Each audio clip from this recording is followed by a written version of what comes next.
I'm Lee Hawthorn, and welcome back to the channel. Thank you for all of your support so far. Make sure you subscribe, comment, like, all of this stuff, and follow the artist that we're talking to today, which is ZELA. They are my favourite new band of 2020 and for a very long time as well. And today we talk through a load of things, including the band that they were part of before ZELA, the things that they're kind of doing at the minute. We could go in depth with each of the singles that they've released this year and their plans for the future as well. So let's get into it. Cause the boys are the girls and the girls are the boys. It's good to finally talk. It feels like it's been forever, despite the fact that you've only really been about 7 months. Yeah, I think the lockdown's probably like extended everyone's mental time frame. It's strange. It does feel like, I think because we've done so much in a short amount of time as well, we've kind of packed a lot into the year. So releasing our first single in March and now we're in December, it feels like it's just been non-stop. So which is a good thing, I suppose. So yeah. I think a lot of people would have expected for a new band 2020 to be the worst possible year to start, but you have like definitely made the most of it. Have you been like happy with how it's gone? I think so, 100%. It's yeah, just like the support we've got, because it's a daunting thing. It's, coming into for any new band, let alone being birthed into like a pandemic, it's a really weird thing, and obviously we didn't preempt this. So when we started putting music out back in March, it was almost immediate. There was the lockdown and there was talks of everything that was to come, and we just thought, well, you know what, we can do one thing here. We can't gig, so we can just plow on and keep releasing our music, keep creating it, and that's what we've done, and it's worked really well with the support we've had and all the amazing feedback we've had from everyone. It's been really positive. So yeah, we were pretty lucky with being able to still like go down to the studio and stuff, and we did some remote sessions like during first lockdown. We would like FaceTime with our producer George, and we would do like mix notes together via FaceTime. But yeah, after that, kind of when lockdown started to ease, we were pretty lucky to like be able to get back into the swing of like doing regular studio sessions, which was just class, because like, it was something for us to focus on, especially like, kind of that weird limbo middle bit between like first lockdown and second lockdown, where it was like, you've got your freedom back, but you don't. What now you're going into 2 years. Yeah, now you're going to lockdown again. Like, it was something consistent to just be like, right, what do we have to do? Like, what do we have to do to get just more and more music out and more music finished and like progress the act? Yeah, you have spent unimaginable amount of time in the studio as well. It's like every day just about we see on Instagram stories that like is that at the Homefire Studios. How much actually gets done there, and how much is it just napping? It's a good question. Yeah. It depends how much we've drank. Yeah, it depends how much coffee or wine or whatever we've drank. It's just no, it's our favorite place to be, like, whether we're creating on, I mean, we go there with the intention to create every time, and we always do. But yeah, I think like we all click so well, obviously me and Max, but also George and the Homefire team and John and everyone. Like, it's so rare, I think, that you find that connection, like both on a creative level and a personal level, where it's really just like they're just family now, and we're just this kind of extended family that just keeps creating. And even when we're not directly making music, we're having fun, and that impacts the music, and that it's all just like one big sort of cycle. And we're really, really lucky to have found Homefire in that sense, and for it to click so well. So yeah, I'd say that it definitely depends on how much which we've had to drink, or what the I think what it is as well, if we know we're going in to create something brand new, we are always like so hyped, because we're like, oh my god, like this could go anyway. We like, there's just ideas being thrown about, and we bounce off each other in that way. And I think just being in that like close space with, like, creatively, with no windows, no distractions, just getting on with it, is so valuable. And like, we do that really well. So even if we're just messing about, it pays off well. How did you meet John and George and the whole Homefire team? Because you've obviously done stuff in the past and like different projects and what different bands. But is this very much a new thing with ZELA, or have you worked with them in the past? Yeah, we it is ZELA, really. I mean, Max and I have always been in bands, like you said, growing up together. We've had different projects, and it was maybe 2017, I think, that a couple of years before that, we decided we wanted to try new things, go in a new direction, and we weren't 100% sure who we were and what we wanted to do and how many members we wanted it, we're in that sort of limbo. So we were trying things out, and then George got in contact with us, and we're about an hour away. George is in Homefire in Harrogate, so we're in Durham, so it's not too big of a distance. But I think when you're just kind of in those circles, people who know people, and we're kind of mutual friends somewhere down the line. And George had reached out and asked if we wanted to like do some writing development kind of thing, just see how things went, go down to the studio, and we did, and it was just kind of non-stop from there. We started developing ZELA from there. We'd got the name, we knew how we wanted to sound and how we wanted to get there, and we really sort of took our time. I say took our time, it was over maybe a year and a half, until we were like, right, that's who we are, that's how we want to sound, like we've got the blueprint, let's create from that now. So yeah, it just kind of all fell into place like really, really naturally. We spent a lot of time not necessarily like working on tracks, but just like working on sound, I guess. We would just go down, we would like listen to loads of music that we were kind of all vibing at the time. We would play around on the synths, like I would take some stems down and we would kind of like build something up and then like never use it. And the three of us, me, Liv and George, just kind of like over the space. I mean, we put some time behind the scenes into like getting ZELA ready before we launched it. And it was a good couple of years that we spent really like honing the sound and getting it really to where we were happy with it to be going out. Sorry, I was just going to say, I think George, as well as us, has always shared the vision for ZELA. We've always had the exact same, we've worked on everything from the sound and how that correlates with the image and the brand, I guess, and the logos and how it all needs to represent ZELA and it all needs to connect. And I think it does take the time doing that, but we are so glad that we did, because it's obviously paid off, because we could hit with such impact when we did eventually hit. So I interrupted you again. That's fine. You kind of finished my point.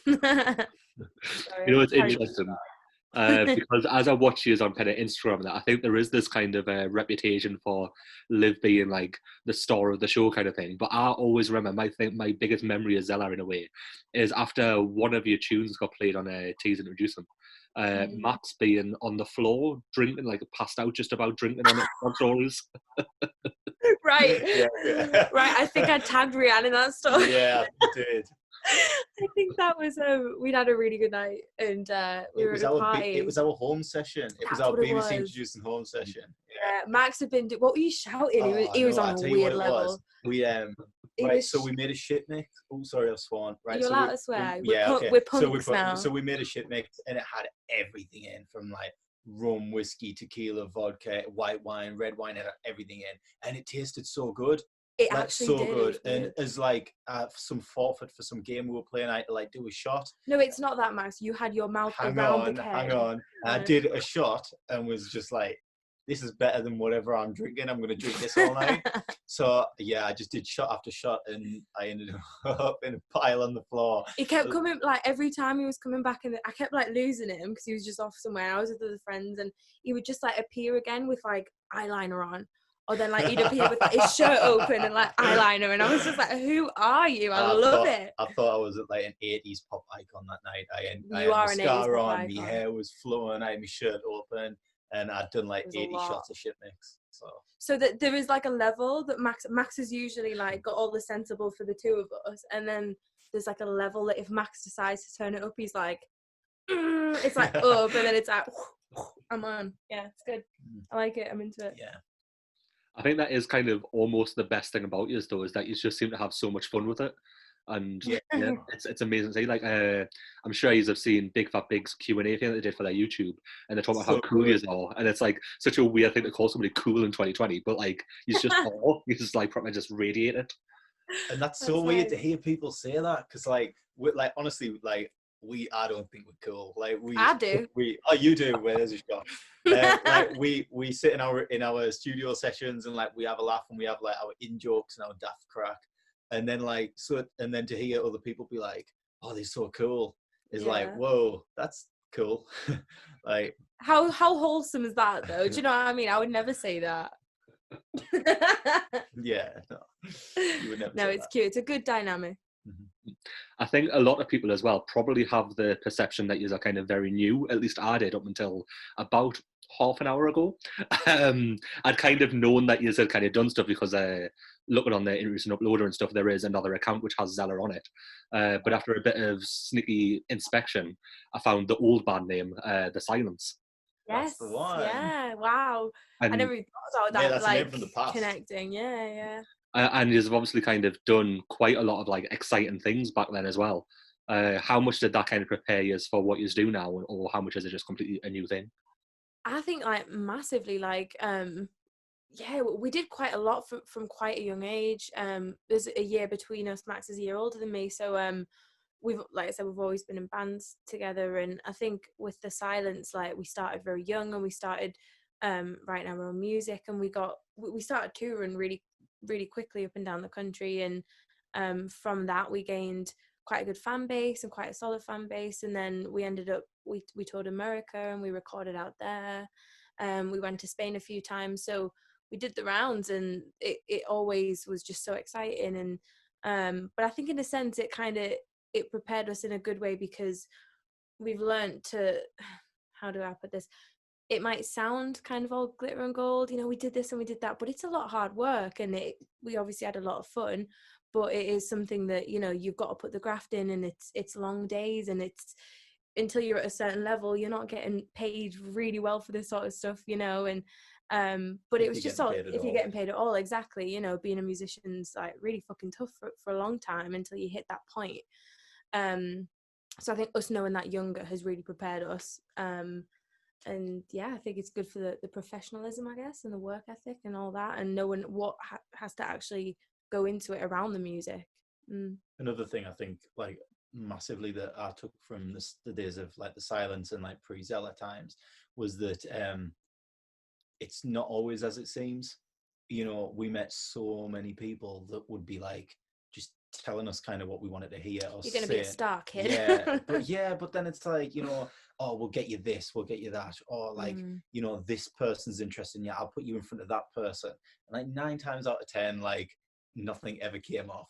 Like, and at first it was like we were all like starry-eyed, and I guess we still are in a way, but in a different way. You get your hopes up more when you're younger, though, yeah, don't exactly. You quickly kind of learn to be like, okay, what this dude's saying sounds cool, but like whether it comes off or not is like a different story. So let's just kind of chill it and see where it goes.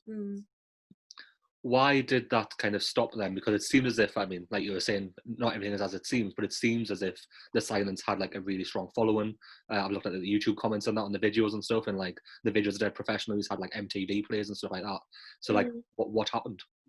I think we just outgrew it. I think we've been creating that sort of music for a while, and we were listening to new stuff. We were growing, like those are your formative years, and we were listening to new stuff and writing in different directions, and we got mad into the 1975 at that point, who were a massive sort of like pinpoint for a lot of artists, I think, throughout those years. And I just think we were just trying different things, and we were just we knew that we wanted it to be big. We knew we wanted to get, we've always shared like this huge ambition, and we've always worked really hard, and I think that now we've condensed that to the two of us. That's so much easier to achieve and to manage, because we share the same vision, we share the same everything really. It's just, it works with me and Max. And I think like when there's a few of you on board, and you're in those years where one maybe wants to go to uni and the other's not sure if this is it, and it's totally fine, but we were just so sure and so driven that this is what we wanted to do. We wanted to make music, and aside from that, we just sort of outgrew that sort of pop punky sound that we were making back then, which we're very good at and I enjoyed doing at the time. But yeah, we just kind of grew out of it and started experimenting with other stuff, and that's when George came on board and totally got what we meant by that, and it just sort of like took itself off from there, I guess. You mentioned like the ambition and drive that you have. What were the kind of ambitions for this year, and have you kind of achieved them? Yeah, I think it's a weird one, because like I said before, we were launched straight into the pandemic as soon as we started putting music out, and like Max said earlier, having that couple of years prior to really sort of nail the blueprint and how we wanted to sound and spend that time making every little intricate bit right. We were like, you know, we've done it now. The songs are there. The songs are ready. We can still do this. You know, we don't know what's to lie ahead at the minute, but we can still release and we can still create something. Everyone's online. There's traffic on social media at the minute. We can use this. And so I guess we didn't really know what our goals were as soon as the pandemic came into place. But I definitely think we've achieved a lot, like when it comes to the support that we've had from BBC Intro Tees and, you know, like yourself and Rianne and like all the listeners and everyone really. It's just been nothing but positive feedback and people kind of waiting for the next thing. And our plan was always to get to the end of the year having released the 6 songs that we will have done by the end of the year after Lemonade comes out, and just kind of have that as its narrative and that ZELA era 1 sort of thing. And we're ready for the next thing now. We've been working on those songs for a long time. So as exciting as it is to still have them coming out, we're just like, right, 2021, we've got a lot of big plans. It's interesting to me because like I'm almost like was a little bit worried in that the songs that he's released are like so good that it's like either going to run out at some point surely. Yeah, we just hit that might still happen. No. Because like I wonder like how do you feel looking back? Because for me, Just Like That is like so overlooked and underrated. I can't believe that like and like even I feel like partly responsible for that in a way and stuff like that. And it's just like how do you feel about that kind of looking back at it? Do you think it should have done better? I feel like we have different perspectives on this song. No, I think that like looking back, like looking at Just Like That, we would do it differently now. Oh yeah. And we I don't even sound like me. We had this conversation in the studio like a week ago.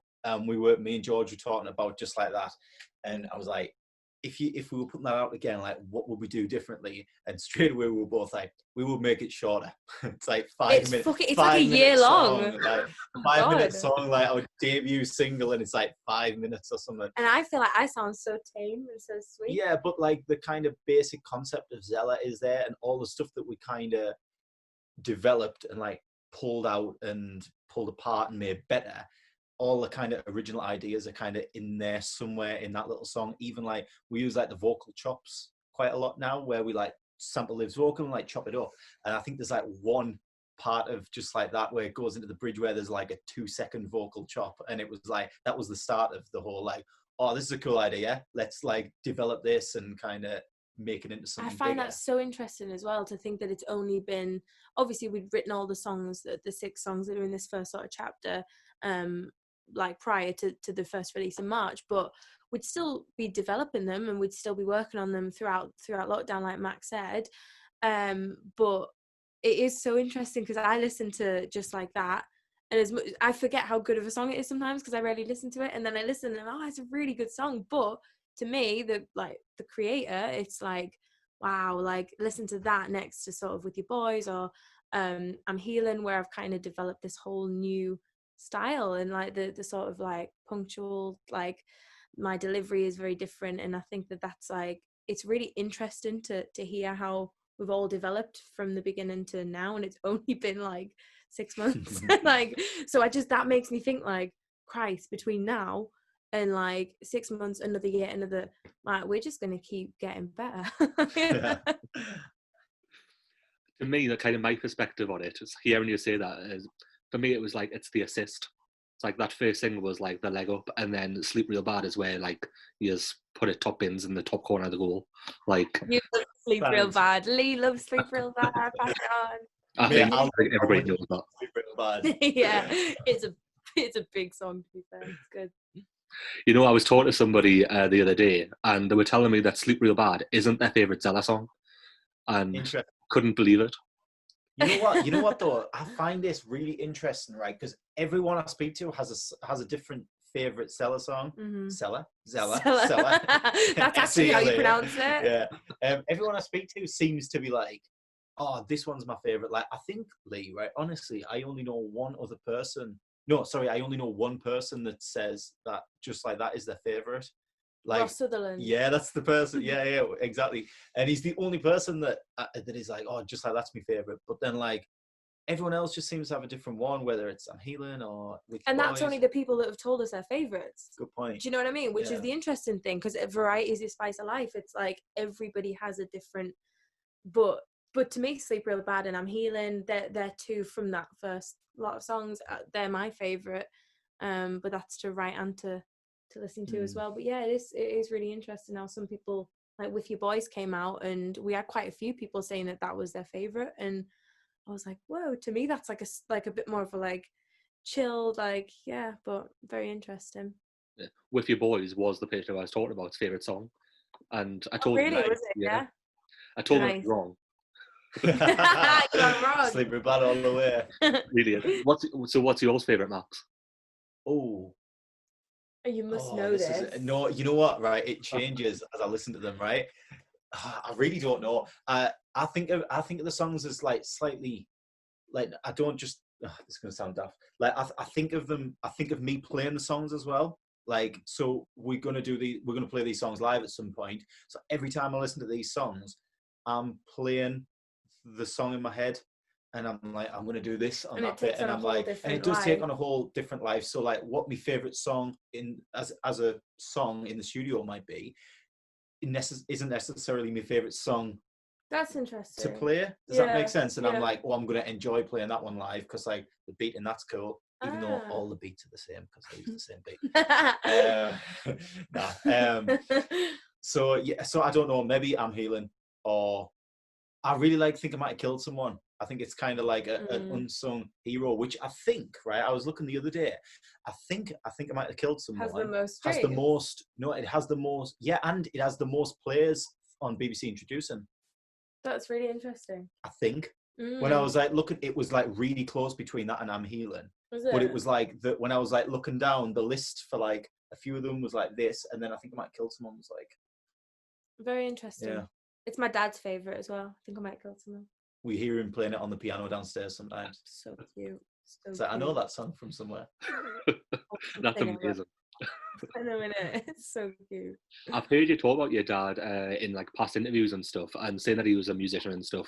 Was he kind of ever like a name or anything, or is it just a kind of thing that he does for fun? It's always been his profession. He did the clubs for years, you know, back when the clubs were like thriving, as did we, to be fair, for a long time, but obviously late years. But yeah, my dad's always he's one of these guys. He's like a multi-instrumentalist. He can play anything. He sings. He's a bit of a writer as well. He's always written songs. He's written songs for other people. He had his own little studio in his bedroom, so he would record people as well. He's just kind of always been around music and sound and been a sound man, and just knows his stuff. So we really couldn't have asked for a better dad to sort of prepare us, you know, and to help us on the way from really young age. So yeah, he's not necessarily been like a big name or anything. He's just kind of dabbled in everything musically, and it's really helped us, and he just loves it. He's got such an appreciation for good music, and I think that's really valuable. Yeah. He once wrote some music for Beth Tweddle at the Olympics. Oh yeah, she did the Olympics. Yeah, she flipped around a few times and stuff. It was like a James Bond theme. It was like, oh, it was. Yeah, he like remixed it and stuff, didn't he? Sick.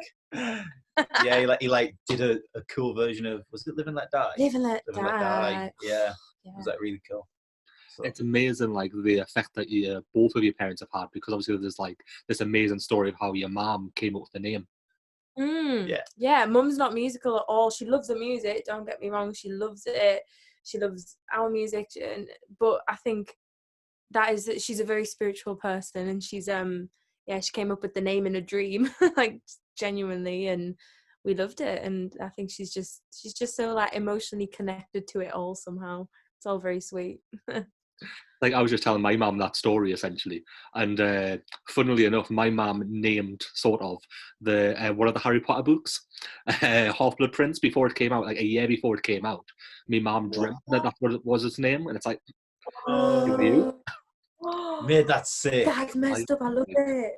And she never let me forget it either, and you know. I love that. I love anything like that. My mum's like that sometimes. She Mama's weird dreams. Yeah, with the Silence, our old band, we once the EP that we had out, we didn't record. We wrote in a place called Hawthorn Hall, which is like this big stately manor in the middle of, is it like Yorkshire somewhere? Yeah. And we basically, our management at the time knew the guy who like owned it, and it was up for sale, so there was like nothing going on. It's like this huge mansion, and we got the whole place to ourselves for a week to just write. We wrote the EP there, and my mum came to visit once. Was it when she picked us up or dropped us off or whatever? And she came in, and she was just like, I know that she'd never been there before, obviously, and she was like, I know when I walk into this kitchen, when I walk around the corner, there's going to be a sink there, and there's going to be that there, and blah, blah. And she did, and there was, and she was just like, I've dreamt this, I've been here in a dream. We were like, okay, spooky shit. So I get my spookiness from my mum. That's mental. Isn't it? It's so weird. Yeah. Maybe it's just one thing. Maybe. They're all connected somehow. Yeah, Probably. on a different level. You've mentioned, well, we've both mentioned a few times kind of the past bands and stuff that you've done. How much has that helped in terms of like connections and that you've had? Because I think a lot of people will think that like we've like spoke in the past and stuff, but actually the first time I heard yours was what was it? Just Like That. Yeah. And I think it's the same for like Rihanna and stuff like that, from what I know. Yeah. Yeah. It feels like a totally new slate. Like, 100%. do you feel like that? Yeah, Like 100%. to us, because I guess I've never really thought about it like that until you've just said it there. People might maybe think that with our role, because we did get quite far in that world. It was a totally different world and the totally different sound. And we did make some good connections, but I think with the sound that we had back then and the sort of circles that we were in, it was a little bit of an older kind of, it was the more like pop rock kind of, and it was just a different world. And I think like we have made some good connections that we can sort of utilize maybe in the future, but we've not felt the need to. I think it was just like a total clean slate with ZELA. We were just like, let's just put this out. We didn't like push it to any like mad places that we thought might. We were just like, let's just get it out into the world and just like see what happens, and sort of have that organic restart. And I feel like we've done that, and I think that's how you get the sort of genuine people on your side, isn't it? Like people who like yourself, who genuinely loves the music and enjoys like who we are and what we are. Yeah, cool. Kind of going back to kind of the singles that you've already released, we'll get into Lemonade in a bit, I promise. You mentioned I think I might have killed someone before, and to me that was almost kind of a risky release, kind of looking back, kind of Sleep Real Bad being the big kind of banger that it was, and then I think I might have killed someone being almost this kind of dark alt pop kind of thing.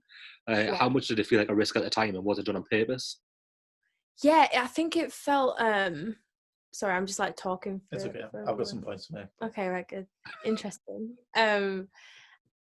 There was talks of it being between us and George and John and everyone at Homefire about it being maybe a bit of a risk, but we had the narrative planned out, and we've had the 6 songs that are in this first era planned out and how we wanted it to be. So I think we were so confident, and we still are. Like there was nothing that we were, there's always going to be risks, and we couldn't put Sleep Real Bad out 10 times. We had to show our different avenues and our different, my personalities coming out in different ways and my stories, and they're all so different to one another. And I think like getting that one song each time to be as perfect as it can be and to express itself in the way it needed to be really accurately was the most important thing, as opposed to looking at the songs side by side and how they compare to each other. It was more about the narrative of that one song, and we knew, because we've heard them all back to back and we'd lived them all with them all for a long time, that it was going to work regardless. So I think just having that confidence in ourselves and being bold with the choices that we make was like really beneficial, I guess. What was your point? Pretty similar. Yeah, I've got some points I'd like to make. I sounded so like proper when I said that. Yeah, kind of a similar thing. We have that like dark electronic thing to our sound that's a bit moody and like quite, what's the word? Quite down. Ominous. Yeah, quite ominous. Yeah, and I think I Might Kill Someone kind of like embodies that, I think. We actually had we had a conversation with George recently about like when we do something, how we do it like to the full, as opposed to just kind of going in half and being like, oh, we're kind of dark with this, going like no, it's gonna be dark, or it's gonna be pop, or it's gonna be punk, or because we followed it with whatever. Van Halen, so it was like Exactly. it was like sleep real bad, and then we like took it down, and then we went to therapy, and then we were like, okay, healing. Yeah, you know, we got so this one now. yeah, I think it's all a bit of a narrative, and we kind of work to make it work. So will you finish? Because I'm done. We've had this. So as much as I love Sleep Real Bad, obviously, I think I'm Healing has probably one of my favourite lyrics of the year, which is the sick of sharing beds with petrol heads and getting lost in the white of my wine. Like that's amazing to me. I don't like millions, but it's amazing. It sounds great. I love it. What were you going to say? So last weekend, I was down in the studio with George, and Liv wasn't down. It was just me and George. And I was transcribing all of our songs to put on Genius, right? And I'm awful for knowing the lyrics to our songs, So like bad. horrific. Like I sing them and I get them wrong, and it really winds Liv up because she's like, you're singing that line wrong. It's There's not two this. of us in the band. We should both know. Do you know the every lyrics. drum beat? Oh, it's not the same. Right. So you don't go to the gig and go like it's not that. you go put a seatbelt belt with a foot. It's not the same. Anyway, that's you. So I'm like, I'm typing all the lyrics out, and I typed that line. George was doing something, I was like, in my own little world, and I typed 6 sharing beds with petrol heads, nearly got it wrong. And the lost him the white in my wine, and I stopped, and I was just like, what a fucking great lyric that is. And George was like, huh, just like clicking away, and I was just like, that's such a good lyric. The white in my wine, I just love it. And then I was you should like, tell me these things, because we never forgot speak about about it till Lee brought it out. So. We're on very different. It's so bizarre because Max, I know that Max appreciates. If there's anything that I would ever write that Max would be like, I'm not sure on that, that's when I know it's probably not good, which has only been like 2 times in like 10 years. So it's usually fine. But that, it's nice when he comes to me and he's like, this is actually a really good lyric, because I know, because he's very dense when it comes to poetry. Wow. Wow. Wow. Wow. You can really dense. Sorry, we just did a private joke. Anyway, that's a great line. Yeah. How like what inspires the lyrics? How much is it like kind of autobiographical, and how much is it kind of just inspired by kind of fictional stuff, I guess? This is a really interesting question, because what did I do? I just I like this question. Yeah, we're now on to the next, I guess, era. I keep saying era, but it makes sense to us. Chapter whatever of ZELA and our songwriting, and with having lived with the last few songs, or these 6 songs this year for a long time, we're kind of now in that stage where it's really exciting again, and we are different people now than we were a couple of years ago, and we're writing in different ways, and I'm writing about different things, and especially over lockdown, there's not been that much stimulation, I guess, when it comes to like if you hear my lyrics, I often write about my personal direct experiences and getting up to naughty stuff, and people and situations that I'm directly involved in, and that's just how I've always naturally written. When I was younger, I used to write a lot of poetry and stuff like that, and now it's something that I'm sort of letting myself flirt with a little bit again. I'm letting myself write with kind of letting my imagination go a bit, and we've got a song that's in the making at the minute called Freaky Young People, and it is based on I basically over lockdown I read The Stand by Stephen King. It's one of my favorite books now. I love Stephen King anyway, but it just kind of inspired me in this whole new way, this like weird like fiction meets reality romantic way, and it's that's kind of opened my mind a little bit to writing a little bit more in that not necessarily directly involved to me way. And I think it's really important to kind of stretch your skills in that sense, and something that for a long time I was like, no, like I'm just going to write about myself and be like really selfish, and it is still like fundamentally the self-expression is like the main part of it, but I think with lockdown not having much going on, it was just kind of a bit of an escape. So the new stuff has a little bit more of that, and I suppose Lemonade does actually, which you've heard, but it's not out yet, but it definitely kind of merges that reality with the sort of stereotypical fiction narrative thing, and I sort of let myself play with that a little bit for Lemonade, and I think that's something that I can definitely keep working with now that I know that I'm comfortable doing that for the future songs. It's interesting that you mentioned that. Lemonade will be out by the time this goes out, by the way. Oh, will it? Nice. Yeah. And I was kind of, while I was listening, I was realizing that it's kind of going back to Sleep Real Bad in a way, in that it's kind of bringing back the kind of the bisexuality into it, the whole the boys and the girls taste like lemonade is essentially the gist of it. Uh-huh. How did that feel, kind of getting that into the music, and like, do you feel comfortable doing all of that as well? Yeah, I do. That's such an interesting question as well, because it's the first time I've really spoke about it like in an interview situation. But yeah, I think like Sleep Real Bad and Lemonade were both both sort of, I hate the word like birthed, but like they came from memories and stories and feelings of a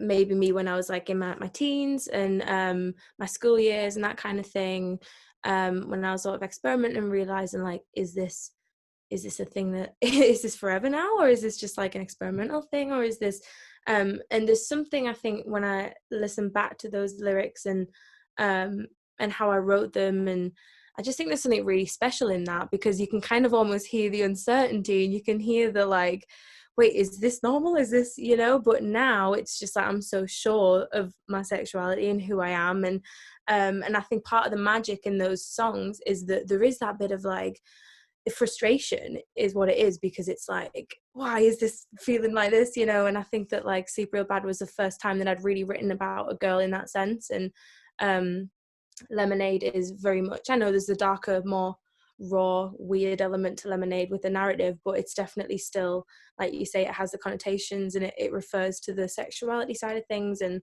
it's fully about those formative years. And I went to a private girls' school, and it's about the goings on that happened there in many senses. And I just kind of wasn't really scared I was getting less afraid the more that I wrote by this point. So for the next chapter, it's definitely more like self-assured, I guess.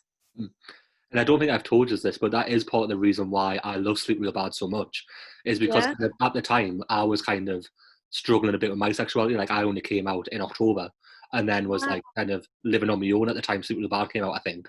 And then just like, I wasn't even sure that it was necessarily about sexuality and stuff. I was like kind of trying to listen to lyrics, like, is it? Should talk about a girl. It should talk about a girl. It was actually, he did an interview with some blog or something, and it was in that it was like confirmed. I was like, okay, yes, I can like. I love that so much. I can't tell you how much that means to me. Like, it really does, because I think there is a really weird amount of frustration towards yourself and like uncertainty, and you don't need me to tell you that, or you're a bit like, is this how I feel? Is this, how am I gonna like tell this to people, or whatever it might be? It's different for everybody. For me, those years it was very much like that, and it was kind of like, okay, I can write songs about it. I can, maybe no one will ever hear this. It's okay. It's like Lee Hawthorn's favorite song. Yeah, I know, but it's about being unafraid and being fucking bold, isn't it? And just doing what you want at the end of the day. So if that helps, then that helps. So I'm glad it could. And then bringing it to Lemonade, I would love to know where you are finding boys that taste like lemonade, because the ones that I've taste like cheap. So I would love to find a boy that tastes like lemonade, Lee, trust me. But, very metaphorical. Yeah, I guess the lyrics for that song, like I said before, is very stereotypical. It's a very bratty, playful song. There's a lot of irony going on in the lyrics, and like I said before, it was written about my high school years at an all-girls school, so there was a lot going on, and it's very much based on my truths and my experiences there, kind of merged with other people's, who I won't go into too much detail because I don't want to out anybody, but it could get very weird and very dark as well, and there was there was a lot going on, so it's kind of merging all that together, and I do kind of approach it with a level of wit and irony, and kind of doing it in that way so I don't get in too much trouble. But it's it's good. I'm excited for it to come out, and for people to I'm excited for people's reactions to that song, because I think, again, it's very dark, but it also, like you say, it merges the Sleep Real Bad and the pop elements, and it's the last song of the year, so we got to go out with a bang. So very excited for people's response to that. And once again, it has like another one of those. I think every song that he's put out has had like one lyric that particularly stands out. And the one for this one is the wasting lines for a waistline or something along those lines. Yeah, wasting lines for a waistline. It's fine. They do it all the time. Which is just Right, you know, I think. Do you like it? Yeah. And Max, I'm curious to know for you, obviously kind of Liv is able to express herself through the lyrics and it's kind of very obvious in a way, I guess. For you, how are you able to bring kind of your personality, I guess, to it? This is interesting. I was literally talking to George about this like last week. I was saying how I feel like with my demos, like when our kind of process is that like I'll write a song at home on my laptop, and literally my MacBook is just full of like randomly titled demos. Like you've probably seen on Liv's Instagram. They're not randomly titled. There's the same 5 words in every title. 80s synth, ARP, loop, pop. And then he beat. Throws them up and sees where they land. And then I put them in a random order. Yeah. Yeah. So thank you. I've lost my train of thought now. Sorry, no, you're on about the writing process. Yeah. So I'll finish a demo or just a loop or whatever. Liv finds it on the MacBook, put some lyrics over it, stuff and things, and then like she'll demo it, and if it's good enough, and it's like, yeah, this can be a ZELA track. Then we go to Homefire, and me and George will like literally like George is like 10 times the producer that I am, and he can do stuff that I'm like, right, this section I want to do like this, and whereas like in my head I know what I want it to sound like, but I can't engineer it to get there. George is just like done, and it's like what would have taken me 4 hours to solve is like done in 20 seconds. So so I was saying, when I like finish a demo or when I have a loop or whatever and I give it to Liv, it has to be for me as melodic as possible. And if it doesn't, it feels almost boring to me. And that shouldn't be like that, really. And I'm trying to learn that, because like sometimes giving Liv something that like isn't necessarily melodic or doesn't have a lead line, it's just like a sequence of chords, gives her more room to actually like work over the top of stuff. But if I just like put like a basic beat down and some chords, I listen to it and I'm like, oh, that's not very special. But then I add like a load of like ambient layers and like a couple of like lead synth lines and stuff. And I'm like, cool. So I guess that's like my way of expressing myself using the music, is that I want it to sound as emotive and... I always find this really... Sorry, I was going to say I always find this interesting though, because like I am very much... I've noticed this recently. I'm a lot more emotional than Max is in a lot of ways. And that's fine, but I think in the music it comes out like you go through spells, like you will sit and you'll be like, can I have the Mac for a while? And I'm like, yeah, sure, thinking it's gonna be like a few hours, and then it'll be like in his room for like a couple of days, just like working. Like every time I go into his room, like he doesn't even hear me go in because he's just like in, and so I just don't disturb him. And it can be like that for a couple of days, like, and then I'll get this whole thing back that's just like a piece, like an actual masterpiece of music that I'm just like, how the fuck have you like done that? Like, where's that come from? And like he'll just be like, dunno, do you like it? And I'm like, yes. So like, yes, it's very, very good.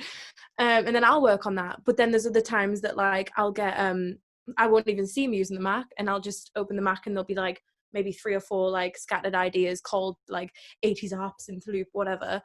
Or sometimes like this is shit because it's not melodic or whatever. But then I love that stuff as well, just as much, because like Max says, I can then, that gives me the room to do what I want and to have my ideas musically, because there's like George and then Max and then me when it comes to like the actual like production and the engineering side of things. I have no idea. I can do my vocal demo and that's it. But so for that to happen, I just feel like we've kind of, you are definitely a lot more like emotionally involved in the instrumental writing process than you think you really are, but I see that a lot more. Right, okay, that's interesting. You'll just like lock yourself away and like focus. We've not talked about this. No, we before. haven't. This is like Lee pulling answers out of us that like... I like it. It's cool, it's man. Cool.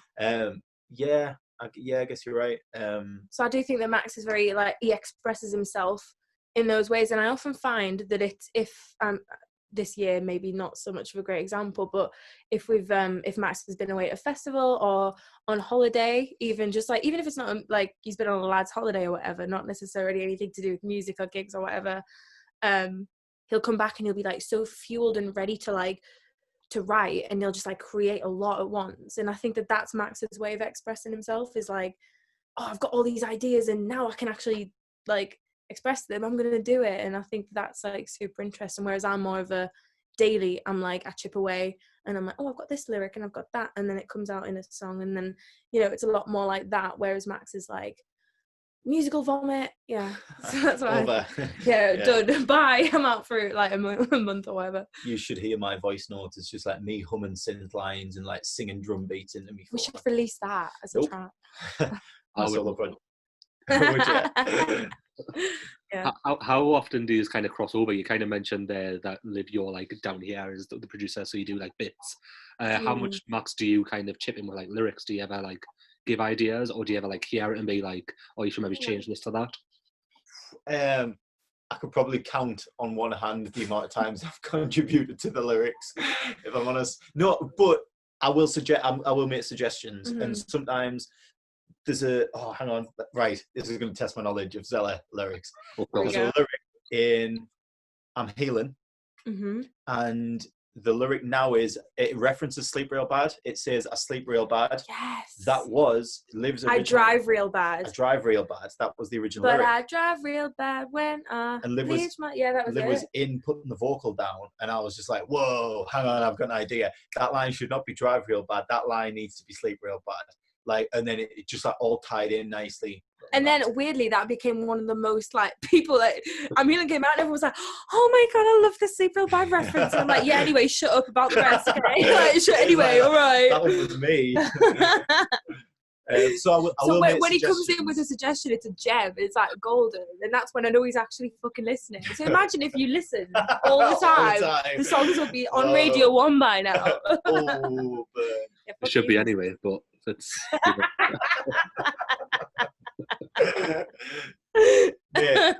Hopefully phase 2. Because you have mentioned this a few times. You've mentioned these 6 songs being phase 1, era 1 of ZELA, and it sounds very kind of Marvel-ish of yours to have like things planned so far ahead. What is coming next then? What can we expect in, I'm guessing, 2021? We don't know. No, I'm joking. We're in that process now. We kind of dedicated this time. We'd boxed off. We'd written and we completed like the up to Lemonade. And we've been working on developing the new kind of sound. But it's not even a new sound. We're still ZELA, but we wanted to take things further. That thing I was saying earlier about George being like, we do something, we do it, we crank it up, we do it to the full. We're gonna kind of be experimenting with that within the song. So I think like we have a song, there's gonna be like some really pop elements of that one song, but some like super grungy elements of that song as well, and super electronic. And I think just like making those things really what they are is just going to create this like super like crazy dynamic that, you know, keeping ZELA as ZELA, we're going to just kind of build on. We're just having loads of fun with it, to be honest. We were a little bit apprehensive because we were like, well, we've spent so long on this first era. Is it going to be easier? We could have to spend like another couple of years on this next, like, but as it turns out, we started writing and we started playing about, and I guess we've already got like the blueprint. Now I don't know, it's just kind of taken off. It's come really naturally, and we're having a lot of fun. We've kind of gone into this, so like while we've been releasing these and working on and writing the last kind of 6 ZELA singles, we've still been like writing like through lockdown. Like I wrote every day, and like my MacBook was literally my savior through lockdown, like back in the spring. And so we kind of like, I had this folder of demos that was like a mile long, and we went through that. Me, George and Liv sat together and went through that, and we made like our shortlists, and then we like looked at our shortlists, each of us, and said like, well, which ones cross over, which ones do we think are the best ones that are gonna, like, we not only gonna be able to work on that demo and get it sounding incredible, but also work that demo like into the narrative of ZELA and work it in line with our other songs, and like, you know, so that the whole thing's like quite sonically cohesive. And Yeah, so and we've kind of already started. Well, we have already started. We've done three sessions, I think, and the songs have come together like better than we'd even imagined. If I'm honest, I feel more excited. Like I've been super excited about ZELA. Obviously, every day since we started putting music out, since we started creating it. But I feel now more excited for this next chapter than I even did for that. And I think that's probably because we're more self-aware as people and as an act and as everything else. But I just feel fucking ready for it. I just feel like this new kind of, I don't know. I feel like as a songwriter and well, as songwriters, I guess we've all just like stepped it up in the last year, and we're all kind of just ready to show that off a little bit. And yeah, we're having a lot of fun with this next few songs. So. And are you going to be kind of doing the same thing where it's all just going to be singles, or is there an EP? Or yeah, there will be an EP. We were originally looking at putting the EP out at the end of this year, and that was kind of like, so we had like the kind of sketch of the plan for this year, and the EP was always at the end of that. We soon realized that we wanted to drop. So this is mad, but at first I'm Healing and With Your Boys were going to be EP tracks, and we weren't going to release those as singles. And then we were working on the production, and we were just like, these can't just be EP tracks. Like these are good songs. Like we should put these out, and like around each of those singles, we can build a campaign. It's not just like we put the EP out and it's got a couple of tracks on and they get listened to and then kind of go unnoticed a little bit. We were like, we can build solid campaigns around each of those tracks. I mean, like I'm Healing, for example, was like arguably like the song that did best for us, one of the songs that did best for us this year. And it's like, at one point that was just going to be an EP track. So we held off on the debut EP and decided to release basically every track as a single instead towards the end of the year. But we want that collection of songs. We want that kind of, that debut EP kind of title, if you will, like stamp. So that will probably come early next year. We're looking at that. Like I talked before a little bit about like our lists of demos and stuff. We've looked at like, well, that's a great song and it's a ZELA song, but maybe it's not a single. So maybe that goes on the EP. So yeah, we have an idea. Cool. And then I think the question that everybody wants to know is, when is the first ZELA gig going to be? Well, we're in talks at the minute. We're looking at hopefully early April. Don't want to say too much at the minute because obviously things are changing so fast and you don't know where we're going to be, but we need that gig to work towards. We are so desperate to just play live, like honestly. We spent all of last year really just wanting to gig, and wanting to get out and play in front of people, but our whole thing was like exactly what Liz just said. We didn't know the state of play really. We didn't know if in another month's time we will be back in lockdown. We ended up in like weird tier restrictions, like where we weren't sure what we could do. So we thought it's best to focus our energy on getting the singles out and getting everything that we know we can control 100% regardless of the state of the world in place and doing that. But yeah, as it stands, it's looking like things are kind of changing maybe a little bit for gigs for next year, and I think that April would be a really good place for us to kind of put that pin and work towards. So that's 100% like front of our agenda if anybody's concerned about that. That's like we cannot wait to get on gig. Yeah, I think everybody is concerned about that. Good, that's what we want. I'm concerned about that. I'm fucking concerned about that at night. It's like, I remember when there was kind of first kind of the social distance gig starting a couple of months ago, there was a little fight a little bit in like Facebook comments and that between kind of independent base camp. I think there was a few Newcastle venues trying to get on it. Can you tell whereabouts this gig might be? Is it Newcastle, Middlesbrough, Durham? Can we say yeah, go on then. The Tees area. We can't. Yeah, so it's looking like it's going to be the Tees area. Can't give too much away about venue or anything at the minute. We have nothing confirmed yet because of like obviously there's the kind of situation at the minute, but like we've had the conversations and we've got something that we kind of want to work towards, which is exciting for us because it's like we've written these songs, we've lived with these songs. we want to get out and play these songs in front of people, and we hope that people want to come and see these songs live. Yeah. Wicked. Well, where can people kind of find you online so they can keep up to date with all of this? We're on all social media at This Is ZELA, Facebook, Twitter, Instagram, whatever. And then our personal profiles are It's Liv Griff and It's Max Griff.